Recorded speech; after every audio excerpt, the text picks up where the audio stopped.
again in another Cafecito and conversation. I am super excited for all of you to meet my guest, Chaya Lopez. And we're just ready to dive in. So, Chaya, I'm just going to have you introduce yourself, say who you are, and share your business. Got it. Oh, well, thank you so much for having me on. My name is Kaya Lopez, as Dominica said. I like to use my tagline of I'm a mom, healer, and entrepreneur. And I actually started down my entrepreneurial journey at a very young age out of necessity. So I can really say that I had that experience of being the immigrant and not having papers and having to create my own work or work under the table. So at 15, I wanted to buy a bike. And in our family, there's six kids, right? Five boys and then myself. I was the eldest. So I came home one day. I was in 11th grade. There was a road bike trip I grew up in Los Angeles. So from the equivalent of Modesto to the Bay Area, right? Like Oh, wow. a couple. So on a bike, it would take a couple of literally days to do that road trip. And when I found out that a used road bike was going to cost around $300, we're talking this is like 1995, right? Like even now, $300 is a lot for us with this economy. So my Right. parents are like, we're not going to buy you a bike. Like, if you want a bike, you have to go earn the money. Like, go figure out something to do. So I remember the first thing I did is I did a fundraiser and I did the typical Latina thing and I made tamales and I sold them at school. And from that, I was able to get some money and the attention of some of my teachers. And I just started asking around. Do any of you need help with anything, whether it's in the classroom, outside, or do you know somebody that could uh, need help with cleaning, dog sitting? Like I was up for anything. And it turned out that my history teacher's wife was the CFO for a major company. They were the corporate office in Los Angeles. Okay. And she basically interviewed me over the phone one day and said, look, he told me what you're up to. I want to offer you a job for spring break. It's nothing major, it's nothing fancy, but you'll get your money for your bike and then a little extra. Little did I know, saying yes to that turned into me learning what consulting was because I went there for spring break. I was doing data entry, which I Okay. said I knew how to do, which I didn't because I had never touched a computer before, right? Pero soy Right. aventada, right? Like I was like, we're gonna Let's get figure this out. So I get there. I knew the basics of using a keyboard because we still had typing classes back then. We didn't have computers in the classroom. We had typing, like old school, Oh, goodness, with girl, you're paper and dating everything. us. You're dating us. Yes, the typewriter. So same concept, right? I was like, it's same keys as a typewriter. How hard can this be? And my boyfriend at the time was in college, and he came over, brought his laptop, and he's like, look, here's how you're going to turn the computer on. Here's what a spreadsheet is. Here's what a Word document is. And he just basically gave me the run through in like 2 hours of what he thought I might be doing, what tools I would basically need for office work. I get there and I'm doing data entry, basically taking checks and putting them into QuickBooks and then matching it with their custom database. And that's where I noticed things were off. I didn't know I had an eye for detail, but by Okay. the end of the week, I had a whole yellow legal notepad of errors that their software was making. And long story short, at the end of the week, Jeannie is her name, and the company is called Closet Factory. It's still around. She basically says, how's it going? She's doing this like touch thing because I still had another week there. And I said, everything's going good, except I think there's a problem with your software. And Mhm. she gave me this puzzled look because I'm 15 years old. And she's like, literally, she goes, what do you mean? Like, the words out of their mouth were like, what do you know about this? And I said, I can show you. And that's when I learned that the best way to get in front of people to say yes to something is by you showing them that you can do it, right? And I showed her the errors. I showed her my notes, and she goes, nobody's going to be able to decipher your stuff. Well, you present all this to the president of our company. Naive little me had no idea what a corporate office was, what a CFO was, what an owner or president of a company was. And I was like, yeah, sure. And the following day, I sat at in front of this man's desk that everybody seemed to be terrified of, but I didn't know any better. So I was like, pulled my chair all the way up to his desk when everybody else was like 2 feet away, you know? And he just basically said, Jeannie says you have something to show me. And I went through like my little presentation, and I remember him bringing me out to the pit. If people are familiar with sales terminology, they like had a sales pit and computers, and I showed him the errors. And long story short, with him, he cursed, stomped out, went to go smoke a cigarette, came back, said, "Come back in the room." And he goes, "Okay, how much do you want to make?" And I said, "What do you mean?" He goes, "I want to hire you to be a consultant. I want you to fix this with our programmer." And didn't know what a programmer was. And I said, "Well, I got to go back to school. I'm not quitting school. Like, I'm not going to Right. quit school for a job." Like And he what? said, "No, no, no, you don't understand. A consultant says you set your time. You tell me how much you want to make either per hour for the project. I'll give you a couple of minutes to think about it or till tomorrow." I added up what both my parents made at the time. And I Mm-hmm. basically turned around and asked this man for like $9 an hour. And he goes, "Done. I would have given you more," was the answer that came out of his mouth. And that turned into me learning the tech side of the world. And then they paid for me to go to school. He knew I didn't have papers. So he paid out of state fees my first few years in college, Okay. just so that I would continue working with them. And then I realized I can do this for other companies. So I did that for several years until my mom got sick with cancer. So I went from Mm-hmm. at 15 being hired as a consultant to 20 when my mom got sick. And that's when the world tipped for me, because you Yeah. realize money isn't all there is to it. And me having my nice little car and my studio apartment, quote unquote, fulfilling the American dream that my parents had Right. told me I should strive for, didn't cut it. And after my mom left, she gave me the news that she had been diagnosed with fibroids, Mm-hmm. ovarian cysts, and they had found cancer cells in basically when they did a test. She didn't know what level cancer it was. Even back then, I had no clue that there were different levels. All I heard was the word cancer. Yeah. So that just led into me opening up to the spiritual world, because I hadn't had a conversation with God in years up to that point. And that day that my mom left, I got on my hands and knees and I just prayed a simple prayer. I said, "God, tell me what to do. Show me what to do. I'd rather it be me and not my mom." And I had this, I call it a download, a reawakening. And I started to remember things that I would see as a kid, things that I would feel. And I saw the bottom of a foot, just like the palm. Like I saw dots on the bottom of the foot, had no Okay. idea what it was. It disappeared. And luckily, right, the computers, Ask Jeeves was the popular browser back then. Oh my goodness. Yeah. Totally forgot about Ask So Jeeves.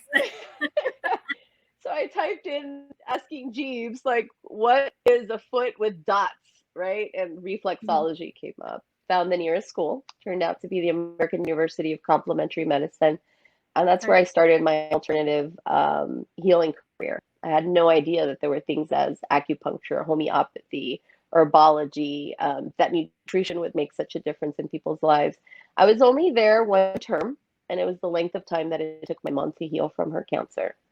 And it just put me on this path. And I just kind of said to God, "Look, God, it would take me the rest of my life to teach people, to learn and teach people what healed my mom. That's what I would do." So I did Yeah. that for years. You've even gotten to experience one of my treatments.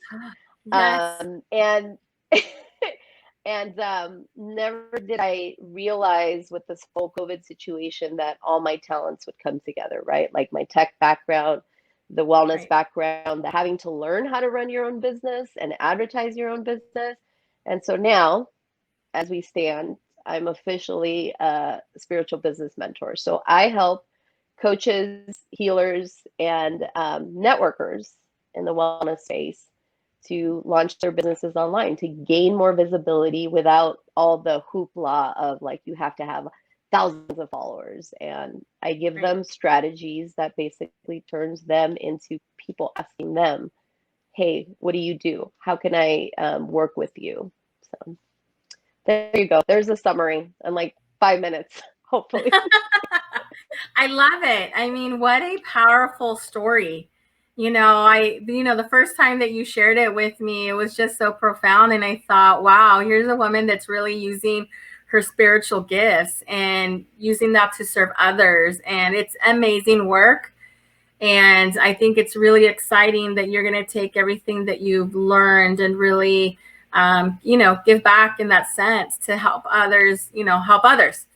And, Yeah. Yeah. you mentioned, that I've gotten to be blessed by your gifts and talents. And I have to tell you that, to be able to know someone that's doing something different, that's natural and considered holistic is such a Yeah. blessing because in, our culture, the way that I grew up,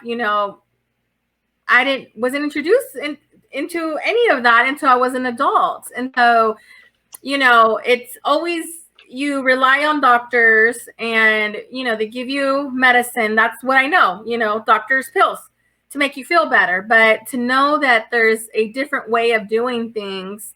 And for me, it also honors like our roots, right? Of ancestral medicine, plants, the whole 9 yards. And to that be directly aligned in a spiritual sense as well. Like to me, it all ties together in a beautiful bow.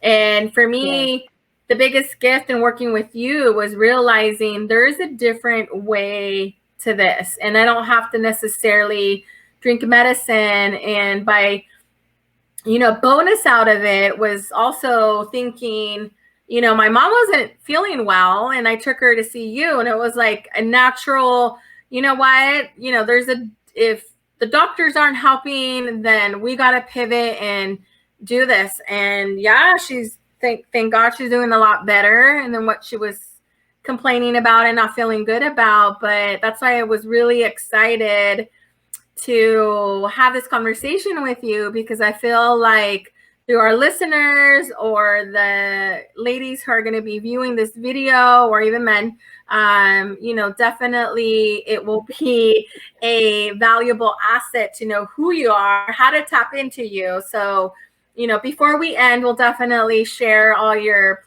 social media platforms and how to everybody connect with you. But I think it's such a great conversation to bring up that, especially now through COVID, it doesn't have to be medication. Yeah. So a couple of things I want to share that you just brought up. So even in the journey that I've been on, right? Like this holistic journey, I had to go through my own healing journey. And I think I've shared with you because I finally became very public about it. But last year, I feel blessed that my mom was the first one to get sick, to be honest, and that she's still Mm. alive, and that because of her, I was able to find a world that I didn't know existed. And little did I know, years later, I would develop autoimmune issues, fibromyalgia, Hashimoto's, which is an autoimmune issue of the thyroid. Mhm. And then even up till last year, my autoimmune issues started attacking my brain. Mm. And so being the person that every step of the way I've been making changes in my life, right? It's been on, like, I tell people, this hasn't been like a 1 year journey. This has been like a decade long journey figuring out what would work for me and what would speed up the recovery for my clients. And that's the thing. I've always looked for not just the natural stuff, but I tell people I'm that bridge between the doctor, because I do believe in allopathic medicine. It has its Mhm. place. When I had my Correct. appendix Yeah. about to burst, I had to have surgery, right? Right. Um, and then there's the natural stuff. And I tell people I'm that bridge because I'm very unbiased about either way. I think we tend to go to extremes. And being a holistic practitioner really has taught me that there isn't a cookie cutter solution for everybody. And that's the beauty of it. And like you said, it wasn't until you got older that you started to learn about this stuff. But if we take the time to figure out where did our ancestry come from, what foods grew there, what plants grew there, what remedies were taken there, that's all in your DNA, Right. especially in your guts. I'll share a brief story. There was a woman who was an athlete. I can't remember her name, but she was an Olympic athlete who needed a fecal transplant because she was having major issues in her digestion and colon. And Okay. so when people have not enough certain types of bacteria, they'll do what's called a fecal transplant. And so her sister was a match because being her sister, Mm-hmm. they tested and she was a match. Well, turns out that her sister had always been 20 to 30 pounds overweight her whole life, even as a kid. And then Okay. here's the athlete who was always fit, always competing, and now she gets this transplant. So in essence, they're putting stool, poop, Mm-hmm.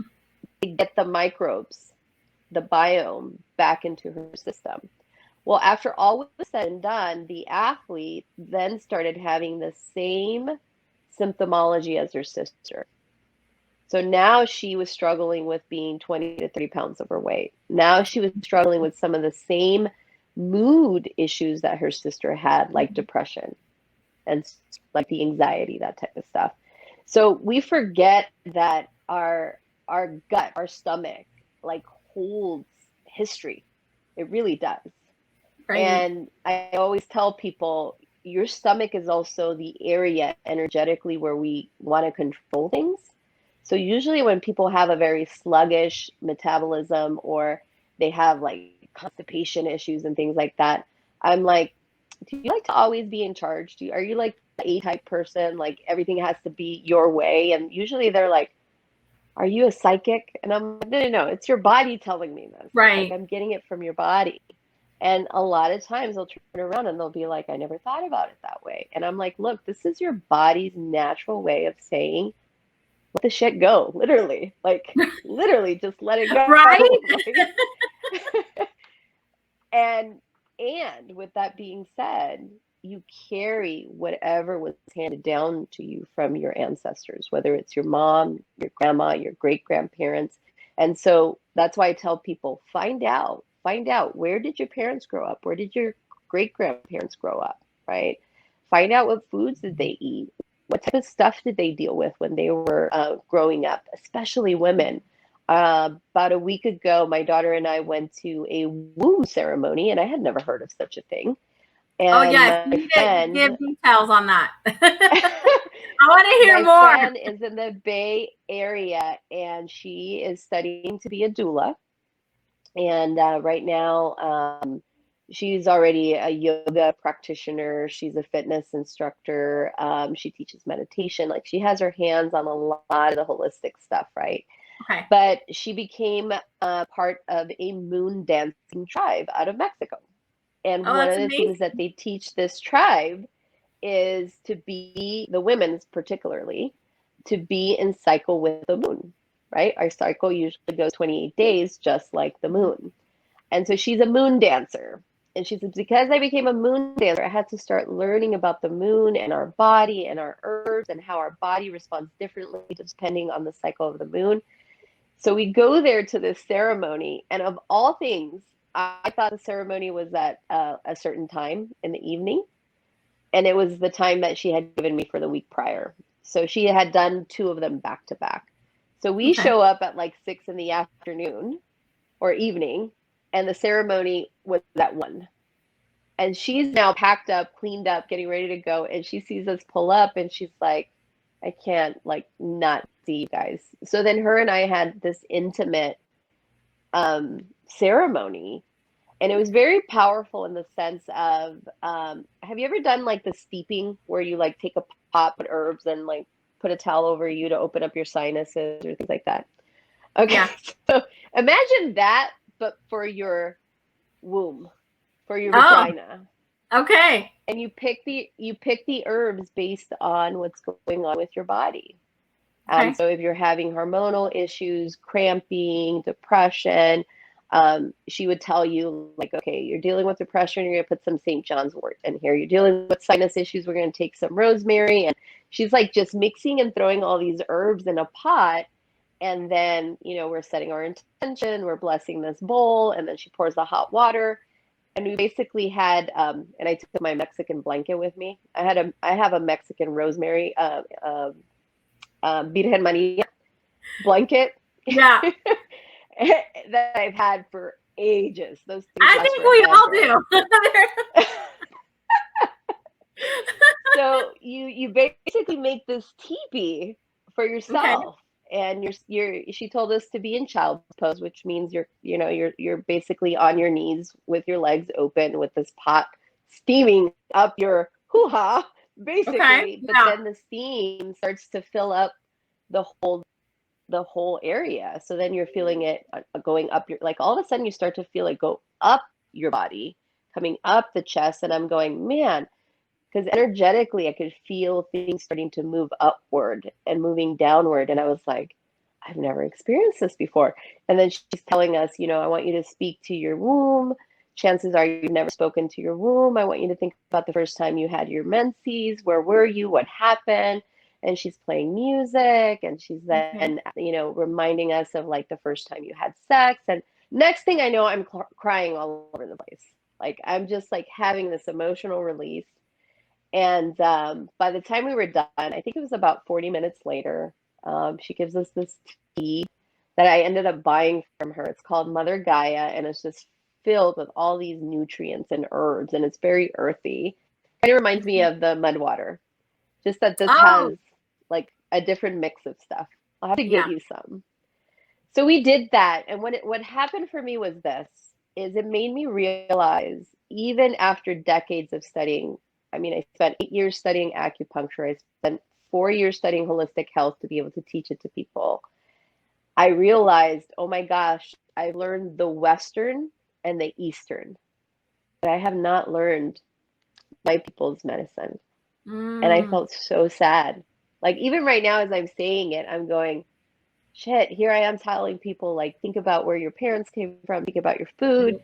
And then I'm going, fuck, I don't have that relationship with the plants from El Salvador. I don't have that relationship with the food from El Salvador. And I'm Mhm. going, I got to go visit my country.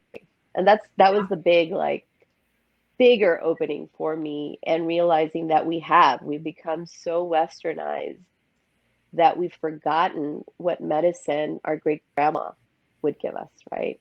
That Right. medicine that our mom would give us. So it was a Oh, beautiful yeah. experience. And I do suggest highly that people, at minimum, grow your own herbs. Rue is very, ruda, is very Yes. popular in our Latin culture. I think it's a must have in people's gardens or a pot. Rosemary is another one. Like there's just basic herbs that don't take a lot of upkeep, and can easily be grown, and they just have such potent medicinal properties. So Right. Oh, there's my yeah. experience with the womb ceremony. No, that is amazing. What a profound moment that you had. Like, and such an aha moment to realize, like, wow, here you are telling everyone this, that, explore your own, background and culture. And then you realize, like, you haven't explored even your own. And I think that in a parallel way, I can relate with really when I pivoted my business to really having it culturally infused, and to honor like my background and Mexico's traditions. Like that's really when everything shifted for me, because there was a, like the movie Selena, where her dad says ni de aquí ni de allá, there's a famous quote, right? That was like the condensed clip version of it. But it really kind of like something came over me where, like, from that moment on moving forward, I really like felt more aligned with myself, more whole, more connected to my background, and being able to honor that. And you hit on something important that I was talking to a mutual friend that we have, and about being the curandera and the stigmatize that, that when the people see those anybody working with herbs and sage and all that, that it's like there's a stigma to it, is what I'm trying to say. And it's not that. Oh It's yeah, honoring our ancestors and the way that we've been, like our abuelitas used herbs and teas and all that. I can remember my mom making tea all the time when I had stomach issues, and I'd feel a lot better. It's not going straight to Advil. It was that tea that she would make me, and now that I'm older, I'm realizing, shit, I don't know how to make the tea. Do you know what I mean? So I get it. Right. I remember calling my mom one time. And this was maybe about 7 or 8 years ago. I had a client that had severe sciatic pain, and he couldn't even get off the floor to come to my office. So they asked me if I would go to his house, and I was like, I don't do house calls, but okay. It was one of my friend's husbands, and I was like, okay, I'll go. I said, I bring my stuff, I'll go. And when I saw him, the first thought that came to mind was this memory of me being in elementary school in 5th grade and climbing one of those huge jungle gyms. They don't make them that high anymore. That was like I know several what you're feet off talking the about, ground. And though. I remember, and the kids would climb all the way to the top and then jump down in the sand, right?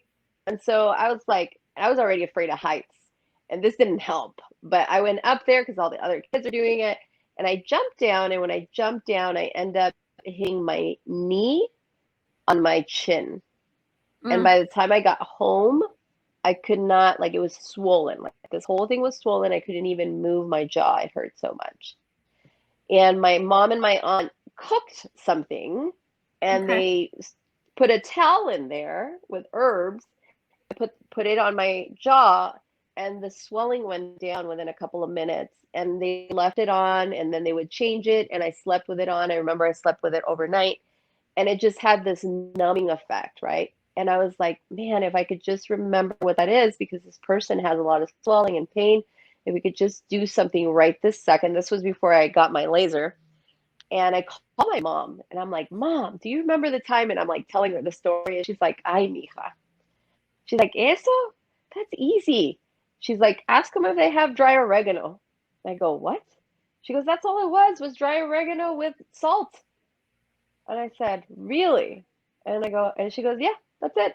Just go get a pot, put whatever amount of dry oregano they have in there, add half a cup of salt, put the towel in there, and put it on his back. And lo and behold, 20 minutes later, his pain subsided, and we were able to take him to my office. And I was going, such a simple little thing. And Right. now that's become part of the thing that I tell my clients to do at home. And they're like, dry oregano. And now I know, because I've gone on to study more about it, but it has an analgesic effect, meaning it has a numbing effect, and it does reduce swelling, right? So I'm just like, man, but there's like little things that are, luckily my mom remembers a lot of the things her mom taught her. And she's been able to pass that down to us. And I've done my darnest to get my kids, all of them, knowing like, okay, flower teas are for this, black teas are for this, mint tea is for this. And they do, even with the cupping, even with the suction cupping that I Yes. do. There's been times I've come home and my kids are like, my back was hurting, and they've cupped each other. So Oh, wow. Okay. so there is this, like, I think there is a reemergence. And I have to say, even for me coming out and saying, hey, I'm a spiritual mentor, there's backlash from my Christian friends going like, why are you calling yourself a healer? Why are you calling yourself a spiritual mentor? Are you forgetting that there is a God? Are you forgetting Christ? And I'm like, no, my relationship with God hasn't changed. My dialogue publicly has changed. So I say I came out of the spiritual closet, because I finally am going, nope, Right. this is it. This is who I am. Essential oils, herbs, pendulums, cards, like, this is it. Yeah. And I think that in itself can be a completely another episode in itself, a whole different conversation of that issue in itself, but I love, your transparency and being able to share that, because that's a real struggle for people, right? That's people who, I use air quotes, that are deep rooted in their faith, and, that will question you like that. But I'm a firm believer, and I know that, you and I have had conversations of that when you're truly being authentic and serving others with the right intentions, like, the universe is yours, you know, and there's all these doors that have opened for me without me looking for them, because I'm just working through my vision of what I want my business to be, and being deep rooted in the faith of the calling that I feel like I have, and you know, in serving others. And so, you know, that's exactly how I feel, you know, when I've been in your space, that you're there to use your gifts and talents on me and serve me and help me feel better. And so with that, I mean, when Yeah. you're talking about business being successful, I feel like, you know, as long as it's deep rooted in that, you're good to go, you know? Yeah. Yeah, right now my mission really has become, and I share this with my students, and I feel so blessed to I won't say figure it out, because I don't think you ever figure it out in business. You're always evolving, you're always pivoting, you're always growing, right? But I feel blessed enough that along the way I was willing to invest in teachers and mentors outside of the academics, right? To help me define who I was in business and empower me to say, this is who I am, and own it, right? And so I tell my students now, what I'm out to do is to be the mentor, be the teacher. I want to be that person that finds the pebbles that are going to make the ripple, right? That way I fulfill on this mission of seeing 1 million people transform their health, wealth, and spirituality, right? And that's just literally what it's been. And so for me, it's wherever I can serve, even if and I even do this on some of my live streams where I'll tell people, like, call me, text me, message me. And people get surprised when I actually answer the phone or I message them back. But of all times that humans need each other, now is the time. Right now, like, we're just going through so much turmoil, so much change. And at the same time, people are experiencing their own spiritual awakening because they're having to slow down. They're having to be home. They're having to, like, stop their traditional routine. And now I tell people all the time, if you slow down and you're willing to listen, you'll hear God whispering to you. And to me, those are God whispering, are those intuitive hits we get. Those moments Yes. of dreams, those moments of, like, visions that we have, or for some people is they start to feel stuff. For some Right. people is they're like, I know this about this person and I don't even know why, right? And these are just their spiritual gifts waking up. And I don't think that they've been like awakened for the first time. I tell people this is like your reawakening, because this is something you were born with. So I think this now, like during this whole pandemic and what's going on with politics and what's going on, just what's being said and what's not being said, people are going, I'm going to choose my own narrative. And I'm not going to just believe what the media is saying. I'm not going to believe just what the politicians are saying. And they're tuning inward and they're realizing, huh, I do have a say and I want my life to be different. And for me, those leaders end up being entrepreneurs, right? Those leaders end up being community leaders. And so, if anything, I'm like, hey, I want to be here to support you in that awakening or that reawakening. I call it a re-encounter with I their love own energy, and that they can talk to God, that they can connect with self, that they can connect with nature, that they can connect with other human beings. I feel like I'm that. No, preaching. Sorry. no, girl, no. That is so powerful. I love it, love it, love it all.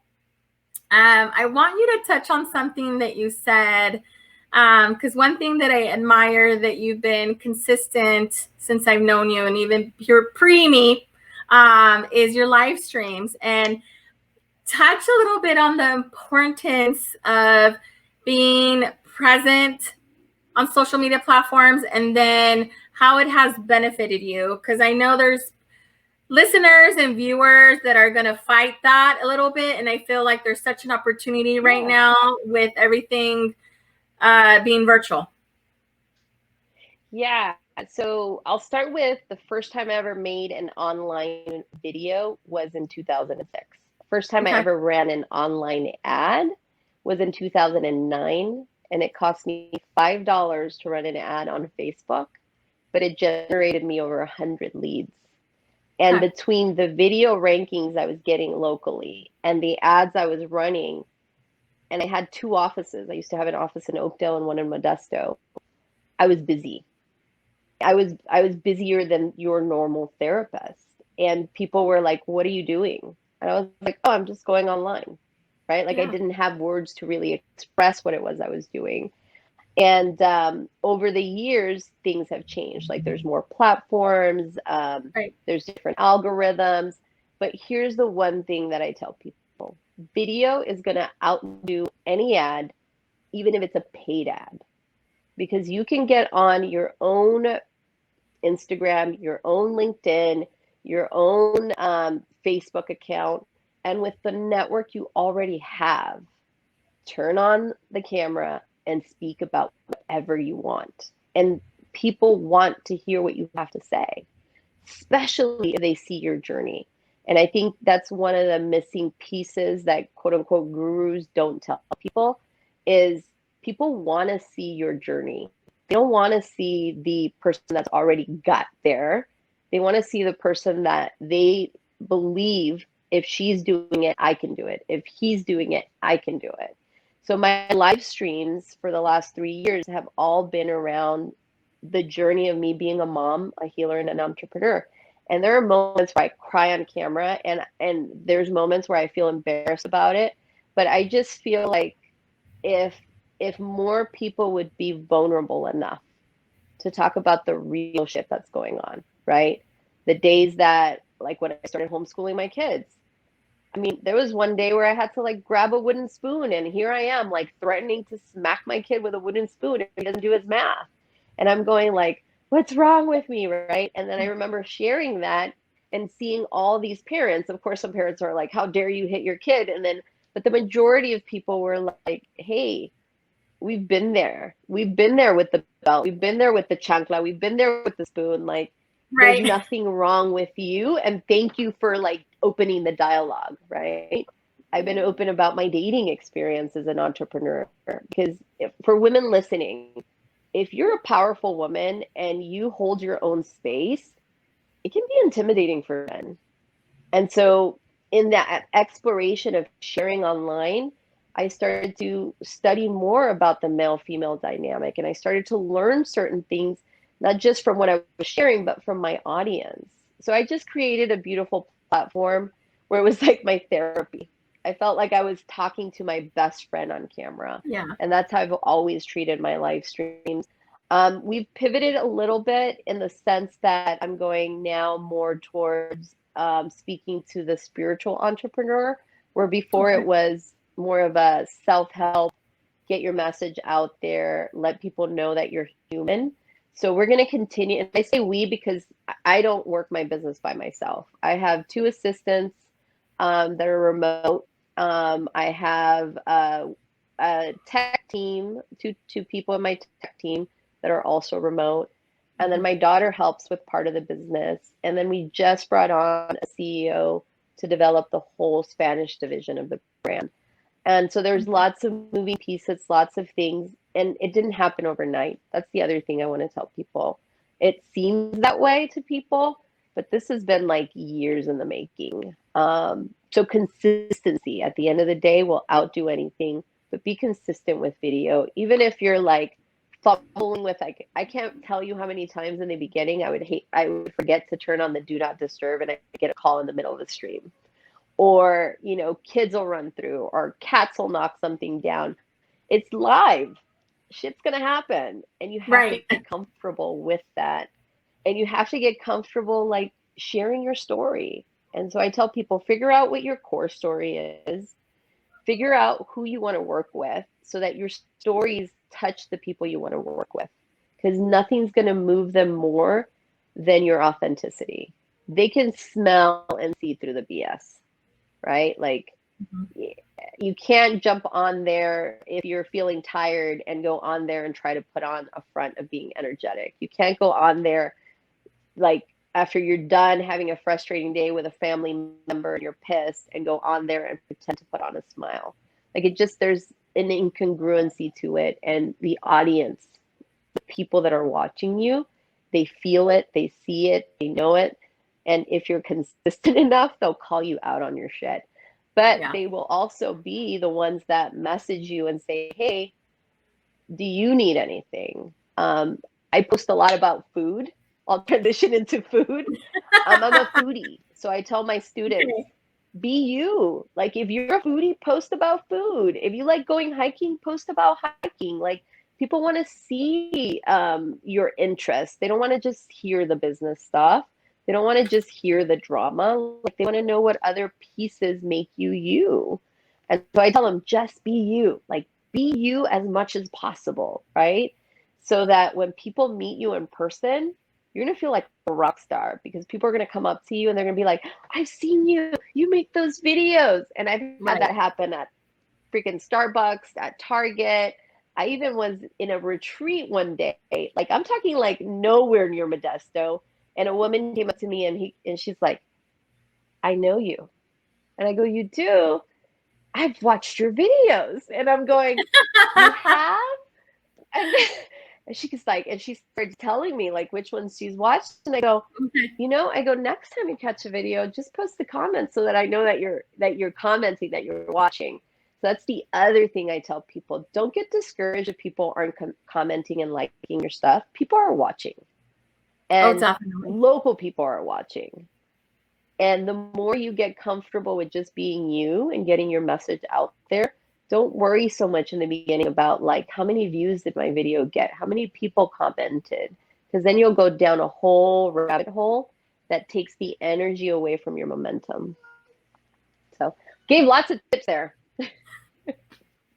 And I hope that if you're listening or tuning in with us, that you had already gotten your notebook, because you definitely are going to need to re-listen or rewatch for all the golden nuggets that Chaya and myself are giving you. I am telling you.